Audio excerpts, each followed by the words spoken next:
앞 시간에 이제 설명했었던 UVLO 회로의 기본적인 이제 특징이 비교기에서 나온 출력이 트랜지스터를 동작시켜서 트랜지스터가 이제 ON이 되었을 때의 V2 계산과 트랜지스터가 오프가 되었을 때의 V2 계산식이 이제 다르다는 것을 앞서서 설명했었죠. 이제 그걸 좀 더 구체적으로 그래프를 보면서 설명하도록 하겠습니다. 먼저 트랜지스터가 ON이 되었을 때 V2의 계산식이 이제 이렇게 되어 있고요. 그 다음에 트랜지스터가 오프가 되어 있는 경우에는 R3가 나오기 때문에 이런 식으로 이제 표현이 됩니다.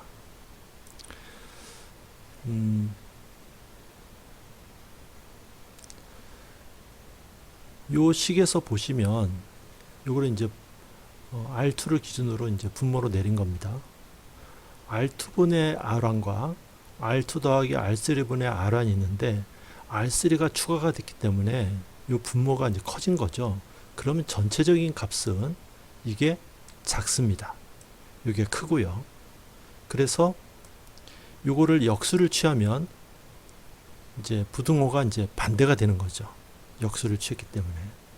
그래서 오른쪽 값이 왼쪽보다 크다.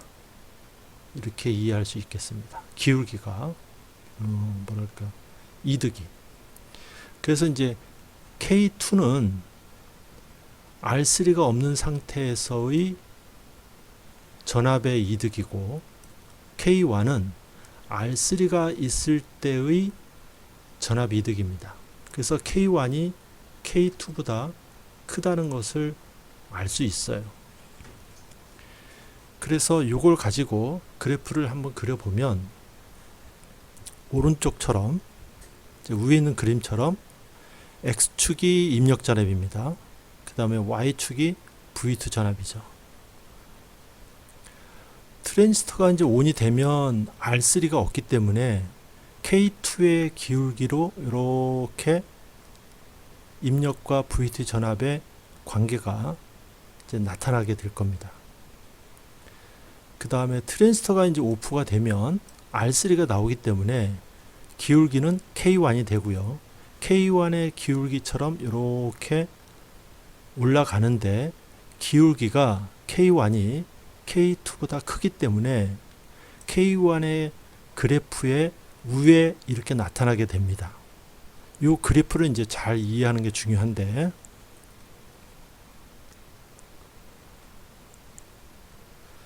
그래서 입력 전압이 증가할 때 V2 전압은 트랜지스터가 ON이 되면 아래 기울기를 타고 올라가고요.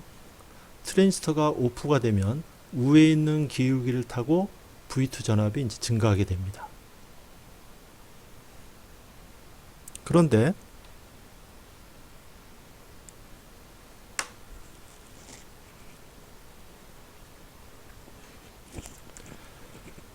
비교기를 동작시키면서 이걸 이제 설명을 드리면 V와 입력 전압이 0V에서 뭐 5, 10, 15, 20 이렇게 이제 증가하겠죠. 그럴 때 이 V2 전압이 증가할 겁니다. 그런데 트랜지스터가 이제 ON이 되면 밑에 있는 빨간색 선으로 V2 전압이 증가하고요. 그 다음에 트랜지스터가 오프가 되면은 파란색 선으로 V2 전압이 증가할 텐데 아까 V1 전압은 2.5V로 일정하다고 했습니다. 그게 이제 여기 V1 전압이 2.5V 이렇게 일정한 선으로 이제 나타냈습니다. V2 전압은 V1 전압보다 높게 되면 로가 되는 거죠. 그 다음에 V2 전압이 V1 전압보다 작게 되면 하이가 되는 거고요. 그래서 입력 전압이 낮은 상태에서는 V2 전압이 낮기 때문에 이제 낮은 거죠. 이렇게 V1 전압보다 낮은 지역입니다. 낮기 때문에 V4가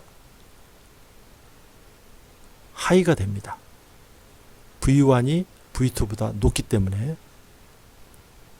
그래서 이 구간은 하이가 되는 거죠. 스위치 1이 하이. 그래서 V4가 하이가 되면 트랜지스터를 동작시켜서 R3를 무력화시킵니다. 없는 것처럼 동작하는 거죠.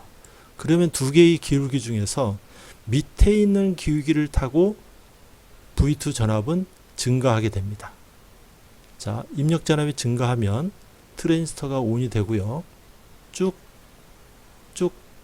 증가하게 됩니다. 이때는 트랜지스터가 온이 된 겁니다. 그러다가 V2 전압이 V1 전압 2.5V보다 높아지게 되면 이번엔 스위치가 오프가 됩니다.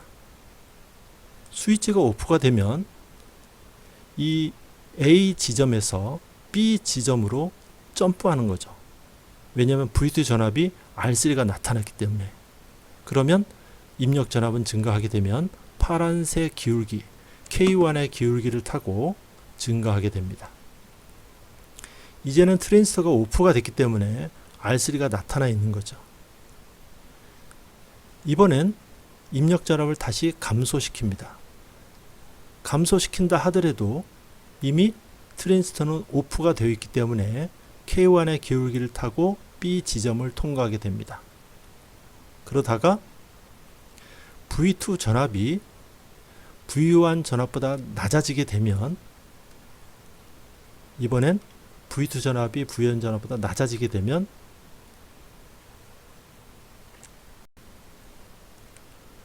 스위치가 이제 ON이 되는 거죠. 하이가 되니까. 그래서 C에서 D로 점프하게 됩니다. 스위치는 ON이 되고, 스위치가 ON이 되면 이제 기울기는 K2로 바뀌는 거죠. 왜냐하면 V1 전압이 높기 때문에 스위치가 ON이 됩니다. ON이 되면 이제 R3는 무력화되고 K2를 통해서 이제 진행하게 됩니다. 자, 다시 한번 설명합니다. 입력 전압이 증가하게 되면 V2 전압은 V1보다 낮기 때문에 스위치는 ON이 되고 K2 빨간색 선의 기울기를 타고 증가하게 됩니다. 언제까지? 2.5V가 될 때까지. 2.5V가 되면 이제는 V2 전압이 V1 전압보다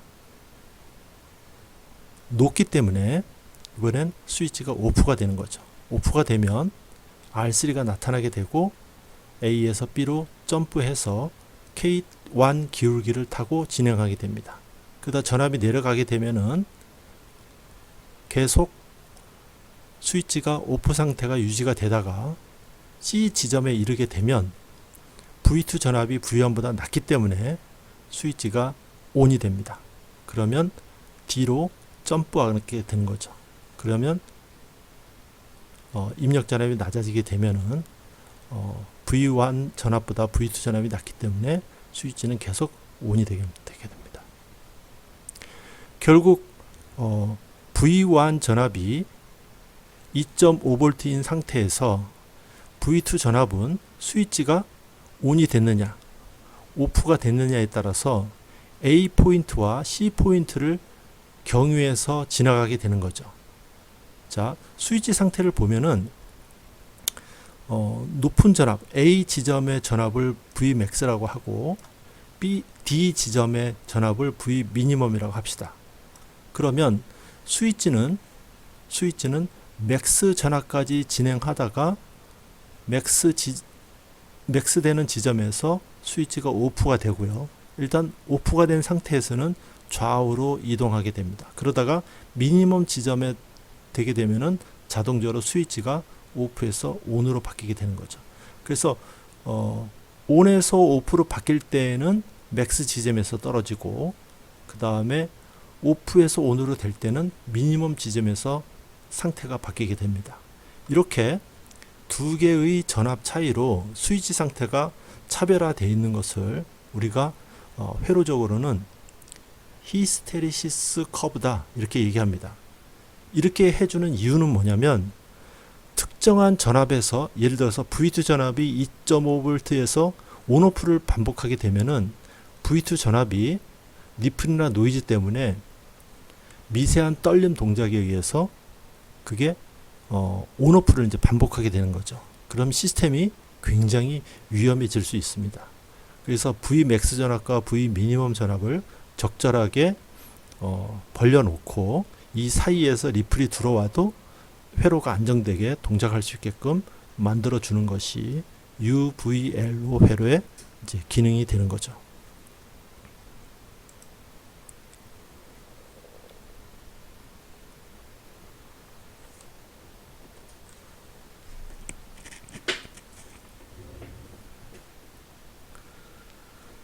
자, 그러면 이제 R1, R2, R3 세 개의 저항이 있는데 이 세 개의 저항에 의해서 V4의 전압이 처음에는 ON이 되다가 맥스 전압에서 오프가 되고, 일단 오프가 된 상태에서 입력 전압이 증가나 감소를 해도 오프 상태는 변하지 않습니다. 그러다가 미니멈 전압에서 다시 온 상태가 되는 거죠. 1이 되는 거죠. 그래서 맥스 전압과 미니멈 전압에 이렇게 이제 차이가 있다는 것을 이해할 수 있을 겁니다. 자, 맥스 전압은 R3, 그러니까 트랜지스터가 ON이 됐기 때문에 R3가 없는 상태에서 맥스 전압에서 이제 상태가 바뀌게 되는 거죠. 그래서 V2 전압은 R1 더하기 R2분의 R2로 V2 전압이 결정이 되는데, 이 입력 전압이 맥스에서 바뀐다라고 가정을 하게 되면은 R2 값은 이 식에 의해서 우리가 계산을 할 수 있습니다. 그런데 V2 전압은 V1 전압에서 어떤 상태가 바뀌기 때문에 V2 전압을 V1 전압인 2.5V로 대체하게 되면은 R2와 R1에 대한 관계식을 우리가 얻을 수 있는 거죠. 이래서 R1이 어떤 내가 알고 있는 저항으로 이제 고정시켜 놓고 Vmax 전압을 예를 들어서 15V다, 16V다 이렇게 이제 설계하고 싶으면 그 값을 대입해서 R2 값을 결정할 수 있을 겁니다.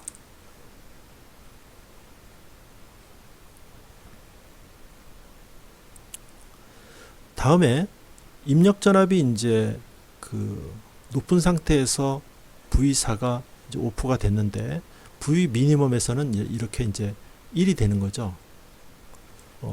로에서 하이로 이제 바뀌게 되는데 그때 R3가 나타나게 됩니다. R3는 이렇게 이제 나타나게 되고, 그때 전압이 V 입력은 V 미니멈이 되기 때문에 이 식에 의해서 R3를 앞으로 빼게 되면은 이 식처럼 정리가 됩니다.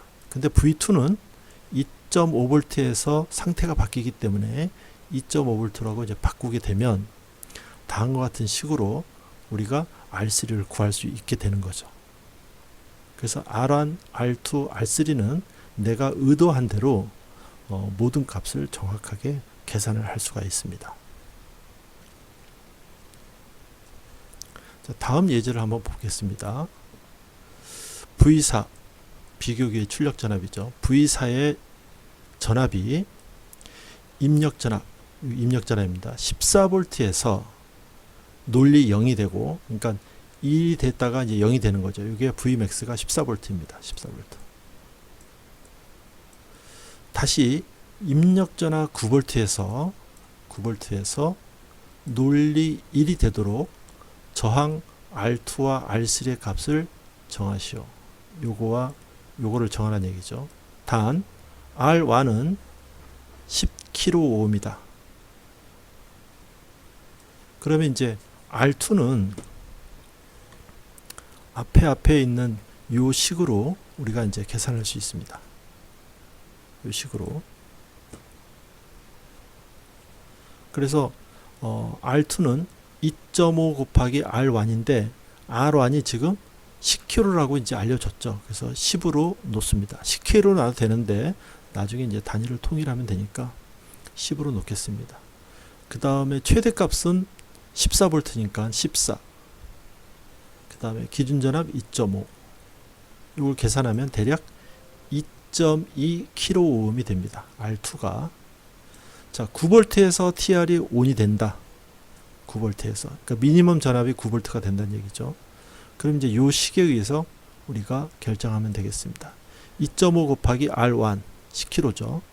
V 입력 전압 미니멈이 9V 빼기 2.5 마이너스 R2. R2는 이제 앞에서 구한 것을 여기다 대입하면 되겠습니다. 그러면 대략 1.6K가 되는데 우리가 이제 저항이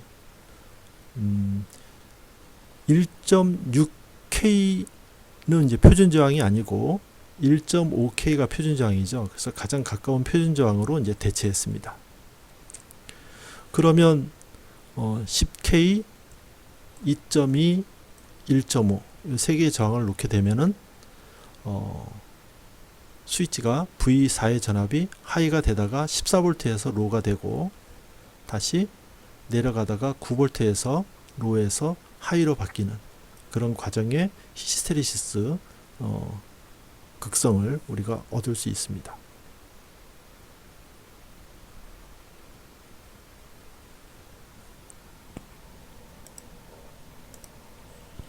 자, 다음 회로는 우리가 이제 회로를 설계하고 꾸미기 전에 이제 다양한 방법으로 확인할 수 있는 방법이 필요한데 그 중에 하나가 이제 회로를 시뮬레이션 하는 거죠.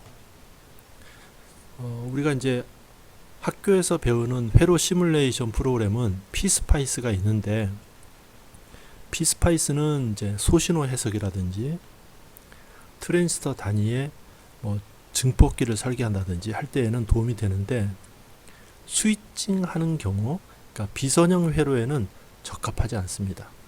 계산 속도가 이제 굉장히 떨어지는 거죠. 그래서 비선형 회로에 적합하게 만들어진 프로그램이 PSIM이라고 하는 이제 프로그램이 있습니다. PSIM. PSIM 프로그램은 전력전자에서 사용하고 있는 가장 유명한 이제 그 시뮬레이션 프로그램 중에 하나인 거죠. 기회가 되면 우리가 이제 동영상 강의를 통해서 몇 가지 예제를 좀 보여주도록 하겠습니다.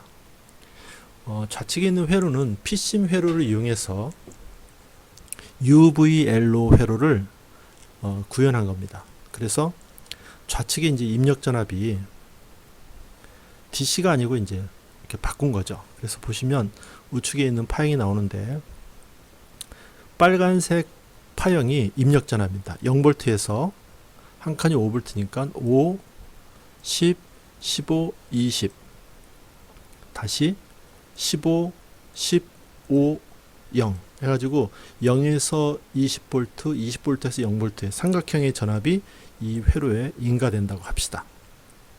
그러면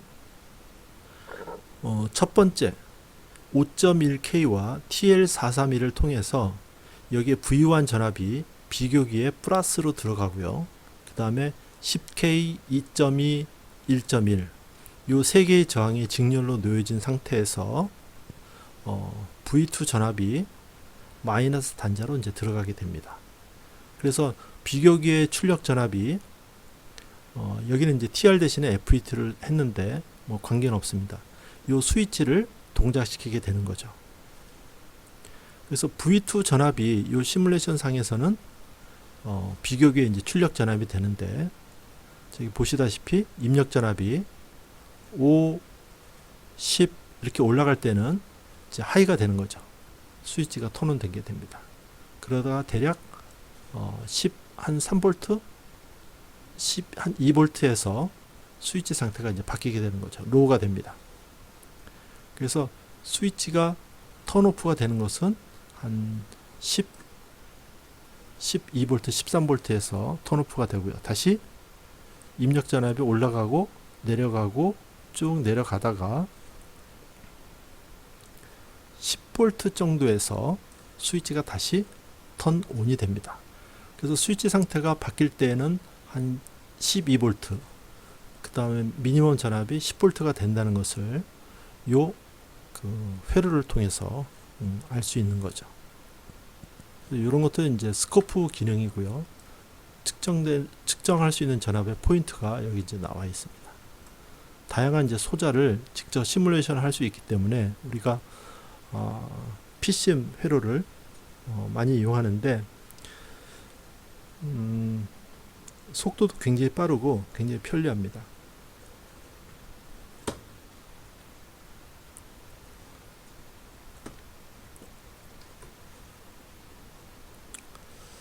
자, 이번에 이제 좌측에 인버터 회로를 추가했습니다. 인버터 회로.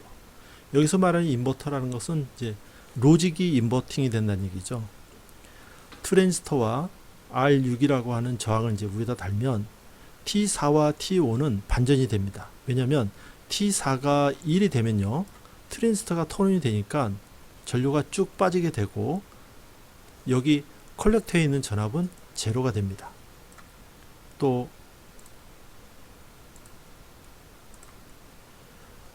V4 전압이 0이 되면은 베이스에 전류가 들어가지 않기 때문에 전류가 흐르지 않게 되는 거죠. 그러면 V5 전압은 R6을 통해서 V인 전압이 그대로 들어오게 됩니다. 1이 되는 거죠.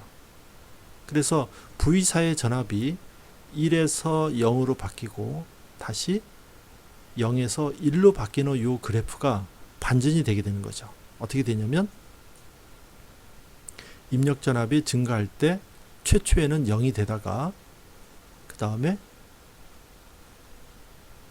맥스 전압에서 하이가 되고요. 하이가 된 상태에서 다시 로우로 떨어지는 그런 과정으로 이제 바뀌게 됩니다. 그러니까 V4와 V5는 그 로직이 반대라는 것을 알 수가 있습니다.